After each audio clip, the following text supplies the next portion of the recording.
KUGAN CASSIUS for Eiffel TV in association with NTK Global. We're at the BT Tower. In association with who? It's the new name, isn't it? Yeah. Mac the Knife Global. Nice. Yeah. With me, I've got Josh Warrington. How are you, Josh? Good, thank you. Good to be down here today. Excited to have announced the next date. I'm not sure that our opponent's confirmed. I think there's been a bit of a mixed up. I'm assuming that was Marco McCulloch. Yeah. But that was on the top, on the board thing. But I'm not sure about that one. But anyway, the date's announced anyway. That's the most important thing. Yeah. You know, getting back out, getting back to the arena. Feels like forever since I've been, fighting. A lot of people thought I've retired. I am retired. I'm here. I've been training. I had a bit of an injury. Obviously, changed teams, and I'm looking forward to be back, man. I'm fucking hungry Kugi.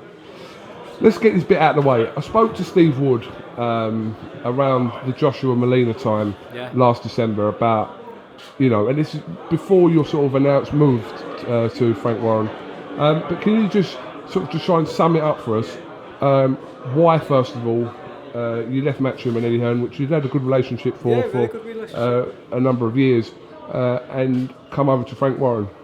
Well, I think Steve put it best in his interview, to be honest with you.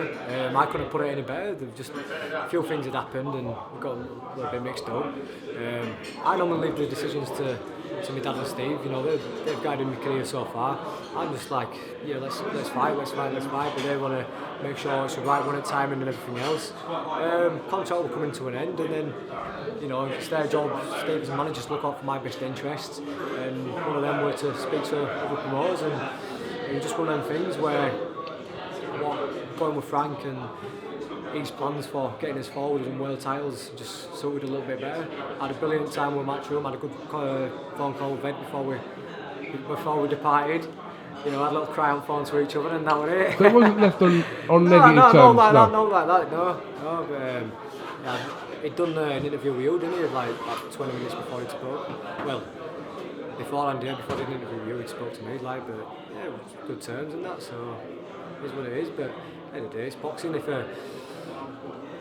If a footballer leaves the team, the team's still there. You know what I mean? It's just ongoing. I'm still Josh Warrington. I'm still going to fight at Leeds Arena. I'm still going on representing Leeds and wanting to fight for a world title. Nope's changing. I'm just fighting on a different TV channel, obviously with BT and BoxNation as well. They're excited to have me as a flag bearer as a stable.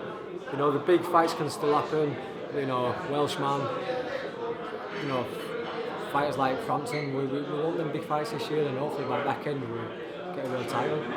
I mean, we have a weekend this weekend where there's fighters on that bill in Las Vegas that have obviously direct reference to you. There's SELBY with his mandatory challenger, Barros, and also obviously Frampton fighting Santa Cruz in their rematch. So I'm sure you'll be keeping a keen eye on that. Yeah, I'll be going over. I'm looking forward to it. Are you going over? Yeah, Viva Las Vegas. Going to go lose my mortgage on the blackjack table. Good boy. I'm looking forward to it. Going to shout abuse at Lee from ringside, and I'm just going to be good to go over there and watch him in action. Obviously, get a bit of a taste of what it's like in Vegas. I'd love to take the nutters over there one day, Cougs. But listen, we've got to put ourselves back in the picture. Like I say, with a big void, it's not done us too well, to be honest with you. But a couple of fights back up there, and I'm fucking hungry to get back in and just show a lot of people. Just give a bit of a two fingers up to those who doubt I can't do it, and to those who supported me, just say, "See, we did it," And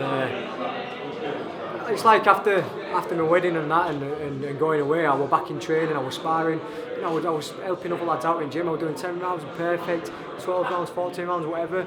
I was feeling fit, sharpness was there, and then we didn't have a day. I think Eddie was going to make an offer to SELBY, and we were getting excited about that. Then it didn't happen. Then we were going to go to Monaco, it didn't happen, and it was just one of the things. And then, before I know that contract, and I had a few niggles anyway. Give me a chance to rest them up, and I'm back.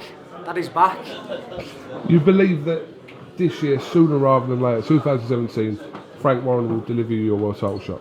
Yeah, listen, we had after speaking to with Steve and Frank about signing up, one of the first things he said was, you know, we want to get you that world title. We'll do whatever it takes to get you a shot at the world title, and that's enthusiastic. That's like another lease of life. I'm excited to hear stuff like that. I want to know that we're going in the right direction and get a world title fight. You know, I think the last few fights have just been there or thereabouts, but you need that little bit of something what's going to give it fear factor, where you're shitting yourself a bit, being, you know, scared of getting knocked out. So, and that's in them big world title fights, Krug. You know. Obviously, you've been pitted into the same stable now as Mitchell Smith as well. Yeah. Which is a turn up for the books. Old fatty. Yeah, he's been very kind to me on Twitter recently. Obviously, his fight against George gave me a bit of humble pie. You know, it can easily be like that. You can believe your own hype, like people like you know, interviewing, and all of a sudden he's getting all his views, he's getting all his hype, and it's exciting. And I used to just sit there on Twitter and just laugh. I didn't even respond, and I actually thought to myself, if a fight with him came off, it'd be interesting. But you know, obviously when he got beat by George, he's calmed himself down a bit, and he's all right today. He's come up and we've had a shake of hands and that. I wish I was there. Yeah, he's all right. I think we're going to get a picture, so he might be able to catch that later. So yeah, he'd have to chop his leg off to make 9 stone. And I still don't think he'll be able to make it then. Just a final word on obviously Nicola Adams turning professional with Frank Warren. Yeah. Excuse me. She's going to obviously make her second fight on in the pro game on that bill in Leeds. So that's great for Leeds. Brilliant. You know, women's pro boxing's buzzing. Obviously, Katie Taylor made a right big impact. Nicola's, you know, an ambassador for amateur boxing. She's created history, and turning over to pro. I just said to her earlier, I said, you had no choice really, did you? You've won everything else as an amateur. What else is left to do?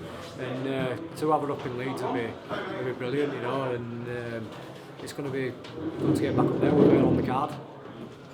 All right, well listen Josh, I know loads of people want to talk to you, so thank you thanks very much for nice talking to IFL TV, and I'm Cheers, sure mate. we'll catch up with you sooner rather than later, mate. Thanks, all right, take care, mate.